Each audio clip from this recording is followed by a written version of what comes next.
नमस्ते। तो भाई आईपीएल 2026 का मेगा ऑक्शन हो चुका है खत्म और सभी टीम्स के स्क्वाड्स अब लॉक हो चुके हैं। लेकिन इस नई बाजी में ऑन पेपर यानी कागज पर कौन सी टीम सबसे ज्यादा दमदार लग रही है? चलिए इस पूरे एनालिसिस में टीम कॉम्बिनेशंस और स्ट्रैटेजी को अच्छे से देखते हैं और समझते हैं कि ऑन पेपर चैंपियन आखिर है कौन। तो सबके दिमाग में एक ही सवाल घूम रहा है। स्क्वाड्स फाइनल हैं। अब ट्रॉफी का सबसे बड़ा दावेदार कौन है? पर देखिए, हम यहाँ सिर्फ बड़े नामों की बात नहीं करेंगे। असली ताकत छुपी होती है बैलेंस में, ऑलराउंडर्स की डेप्थ में और बेंच स्ट्रेंथ में। इन सबको मिलाकर ही पता चलेगा कि ट्रॉफी उठाने का सबसे ज्यादा दम किस टीम में है। तो चलिए ज्यादा टाइम नहीं लगाते, सीधा पॉइंट पर आते हैं। हम रैंकिंग नीचे से नहीं, सीधा टॉप से शुरू करेंगे। सबसे पहले बात करते हैं उस टीम की जिसे ज्यादातर एक्सपर्ट्स इस साल का ऑन पेपर चैंपियन मान रहे हैं। कौन है नंबर 1? और हाँ, ये रैंकिंग सिर्फ स्टार पार देखकर नहीं बनाई गई है। हर टीम को अच्छे से परखा गया है। उनकी बैटिंग में कितना फायर पावर है, बॉलिंग में कितनी वैरायटी है, ऑलराउंडर्स कितने हैं और बेंच पर कौन बैठा है। और इन सब चीजों को देखने के बाद एक टीम है जो साफ तौर पर बाकियों से आगे निकल गई है। जी हाँ, वो टीम है दिल्ली कैपिटल्स। बिल्कुल सही सुना। एक्सपर्ट्स का मानना है कि इस साल कागज पर सबसे खतरनाक स्क्वाड अगर किसी ने बनाया है तो वो दिल्ली ने बनाया है। लेकिन ऐसा क्यों? आखिर क्या खास है इनकी टीम में? सबसे बड़ी चीज जो दिल्ली के लिए काम कर रही है ना, वो है उनका जबरदस्त बैलेंस। देखिए, उनके पास केएल राहुल जैसा ओपनर है जो पारी को संभाल सकता है और मिडिल ऑर्डर पावर हिटिंग से भरा पड़ा है। लेकिन असली गेम चेंजर है इनका बॉलिंग अटैक। जरा इमेजिन कीजिए, एक तरफ मिचेल स्टार्क की रफ्तार, दूसरी तरफ काइल जेमीसन का बाउंस और साथ में कुलदीप यादव और अक्षर पटेल की स्पिन। ये कॉम्बिनेशन किसी भी पिच पर किसी भी टीम के लिए एक नाइटमेयर है। तो दिल्ली नंबर 1 है, ठीक है। लेकिन उनके लिए रास्ता आसान नहीं होने वाला, क्योंकि उनके ठीक पीछे दो ऐसे टी20 के जायंट्स खड़े हैं ना, जिनके डीएनए में ही जीतना लिखा है। चलिए देखते हैं ये टॉप कंटेंडर्स कौन है। मुंबई इंडियंस। यार, इनके लिए क्या ही बोलें, नाम ही काफी है। इनकी सबसे बड़ी ताकत है इनका solid Indian core. Rohit, Surya Kumar, हार्दिक और बुमराह, ये वो 4 पिलर्स हैं जो किसी भी मैच को कहीं से भी कभी भी पलट सकते हैं। इस कोर के आसपास उनका खतरनाक नया बॉल अटैक और ऑलराउंडर्स इन्हें हमेशा की तरह एक सुपर स्ट्रांग टीम बनाते हैं। और फिर आती है रॉयल चैलेंजर्स बेंगलुरु।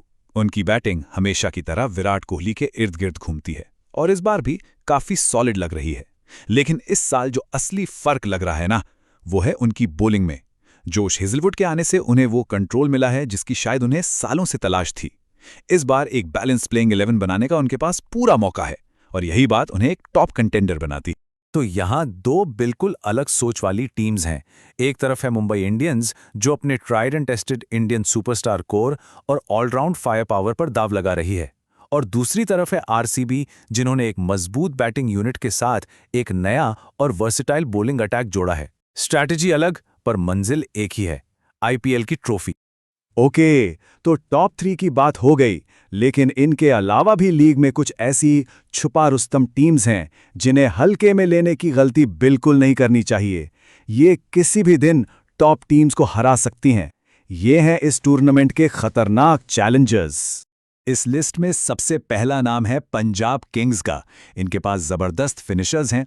अर्शदीप सिंह के रूप में एक टॉप क्लास इंडियन पेसर है और अब तो युजवेंद्र चहल भी आ गए हैं इनके स्पिन डिपार्टमेंट को संभालने। देखा जाए तो एक बहुत ही सॉलिड और बैलेंस टी20 यूनिट लग रही है ये टीम। और फिर आती हैं केलकटा नाइट राइडर्स। इनके पास हैं असली एक्स फैक्टर्स, कैमरन ग्रीन जैसा ब्लास्टर और मथीशा पथिराना जैसा यूनिक डेथ बॉलर। लेकिन केकेआर के साथ एक छोटा सा बट है। उनका बैटिंग ऑर्डर थोड़ा ऊपर नीचे लगता है। अगर उन्होंने ये प्रॉब्लम सॉल्व कर ली तो केकेआर को रोकना नेक्स्ट टू इम्पॉसिबल होगा। चलिए अब आगे बढ़ते हैं और बात करते हैं उन टीम्स की जो बीच में है, the middle pack. In teams में टैलेंट की कमी नहीं है, फायर पावर भी है, लेकिन कुछ ऐसी छोटी छोटी कमियां हैं जो इन्हें फिलहाल टॉप कंटेंडर से थोड़ा अलग करती हैं। हर टीम की अपनी एक कहानी है, एक स्ट्रेंथ है तो एक सवाल भी। जैसे एलएसजी को ही ले लीजिए, बैटिंग में एक से बढ़कर एक पावर हिटर्स हैं, लेकिन क्या उनकी बॉलिंग में वो डेप्थ है? या फिर एसआरएच, बैटिंग ऐसी है कि किसी भी टोटल को चेस कर ले, पर नई बॉल से विकेट्स कौन लेगा? यही जो लेकिन और पर है ना, वही इन टीम्स को टॉप टियर से थोड़ा सा दूर रखता है। तो सभी 10 टीम्स का पोस्टमार्टम हो चुका है। हमने उनकी स्ट्रेंथ्स देखी, उनकी वीकनेसेस को समझा। अब वक्त है आखिरी फैसले का। इस पूरे एनालिसिस के बाद ऑन पेपर पोडियम पर कौन सी 3 टीम्स जगह बनाती हैं? तो ये रहा on paper podium. Gold medal जाता है दिल्ली कैपिटल्स को उनके अनबिलीवेबल बैलेंस के लिए, सिल्वर मेडल जाता है मुंबई इंडियंस को उनके एक्सपीरियंस और जबरदस्त फायर पावर के लिए, और bronze medal royal Challengers Bengaluru को, जिनके पास इस बार स्टार पावर के साथ साथ एक सॉलिड बैलेंस भी है। तो कागज पर ये हैं टॉप 3। तो आखिर में आते हैं सबसे जरूरी सवाल पर, बॉटम लाइन क्या है? बॉटम लाइन ये है कि ज्यादातर एक्सपर्ट्स का यही मानना है कि दिल्ली कैपिटल्स फिलहाल सबसे कंप्लीट पैकेज लग रही है। उनकी बैटिंग, बॉलिंग, ऑलराउंडर्स, हर डिपार्टमेंट में पूरा दम है। लेकिन एक बात तो हम सब जानते हैं ना, क्रिकेट कागज पर नहीं, मैदान पर खेला जाता है। ऑन पेपर रैंकिंग्स तो सेट हो गई हैं, पर असली ट्रॉफी क्या वो भी इसी ऑर्डर में उठेगी? ये $1 मिलियन क्वेश्चन है, जिसका जवाब सिर्फ वक्त ही देगा।